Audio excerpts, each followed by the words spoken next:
सर्व श्रोत्यांना स्वामी स्मरणपूर्वक नमस्कार.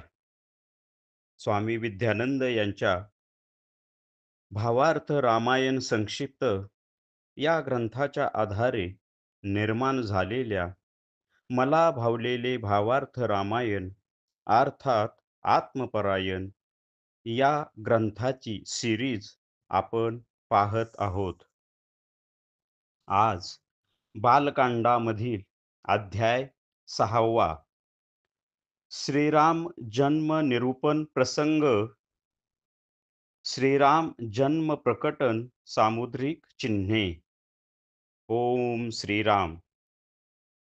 चैत्र शुद्ध नवमी या दिवशी प्रभू श्रीराम आयोनी संभव जन्मास आले. सूर्यासह देव सुरवरास आनंद झाला. अजन्मा जन्मास आला. सर्व सामुद्रिक शुभचिन्हांनी मंडित असा प्रभू राम कौसल्येच्या उदरी जन्मास आला. अशा या श्रीरामाचे जातक वर्तविण्यात आले. ते असे की हा सार्वभौम चक्रवर्ती राजा होईल. या वसुंधरेवर रामराज्य प्रस्थापित करील व या रामराज्याची व रामायणाची महती युगानयुगे गायली जाईल. आता आपण साधकाच्या दृष्टीने पाहू. श्रीराम जन्मने ही गोष्टच मोठी महान आहे. साधकाच्या ठिकाणी त्या आत्मतत्वाचे प्रकटीकरण व्हायचे असते आणि म्हणून ते होण्यापूर्वी तशा प्रकारची बरीच दृश्ये व आध्यात्मिक अनुभव पहावयास मिळतात. म्हणजे प्रत्यक्षात प्रकटीकरण होण्यापूर्वी बऱ्याच आत्मदर्शनांची झलक पहावयास मिळते व अशा प्रकारे साधक भूमीची पूर्ण तयारी झाल्यानंतरच ते प्रकट होते, म्हणजेच रामजन्म होतो. आपण जन्म हा शब्द इथे संकेत म्हणून वापरतो, परंतु अजन्म्याचा जन्म हे कसे शक्य आहे? म्हणून त्याचा जन्म नव्हे तर प्रकट होते असेच म्हणावे लागेल. इथे जीवाला जन्म योनीद्वारे घ्यावा लागतो, मात्र आत्म्याला जन्मच नसतो, म्हणून तो अवतरित होतो किंवा प्रकट होतो. अशा या आत्म्याचे साधकाचे ठिकाणी प्रकटीकरण होते, म्हणजेच आपल्याच हृदयात असलेले आत्मतत्व आपल्याच ठिकाणी सर्वार्थाने प्रकट होते. हाच रामजन्म होय. आणि आता खऱ्या अर्थाने साधकाचे जीवन परावर्तित होते, चैतन्यमय होते व जे आत्म्याचे स्वयंभू चैतन्यपण, ज्ञानपण, प्रकाशपण आहे, तेच प्रकटीकरण झाल्यावर जसेच्या तसे असणार आहे आणि हेच त्याचे जातक होय.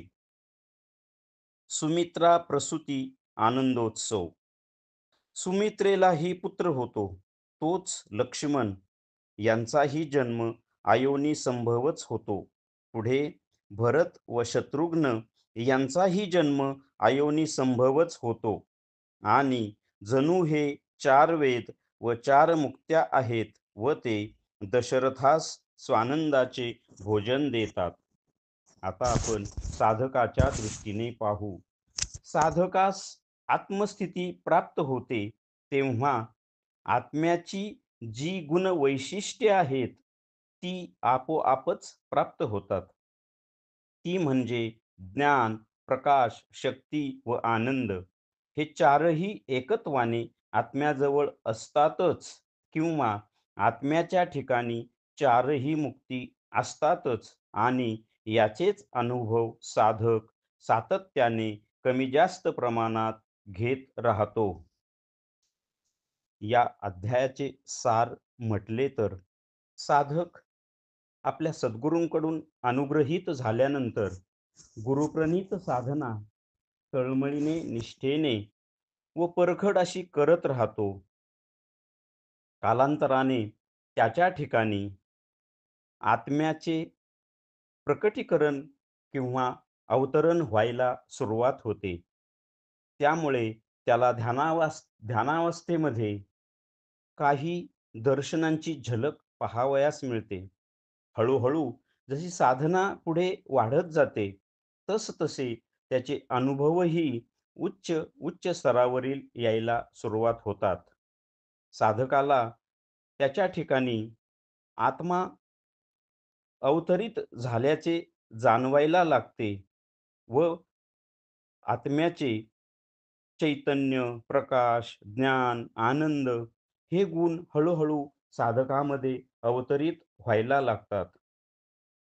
साधकास पुढे जाऊन आत्मस्थिती प्राप्त होते, तेव्हा त्याच्या ठिकाणी ज्ञान, प्रकाश, शक्ती, आनंद हे चारही आत्म्याचे जे गुण आहेत, ते त्याला मिळावयास सुरुवात होते व आत्म्याच्या ज्या चार मुक्ती सलोकता, समीपता, सरूपता, सायुज्यता याही त्याला मिळावयास मिळतात व हे सर्व त्याला प्राप्त होणे म्हणजेच त्याच्या ठिकाणी श्रीरामाचा जन्म होणे हे होय. श्रीरामार्पणमस्तु. हरि ओम तत्सत ब्रह्मार्पणमस्तु.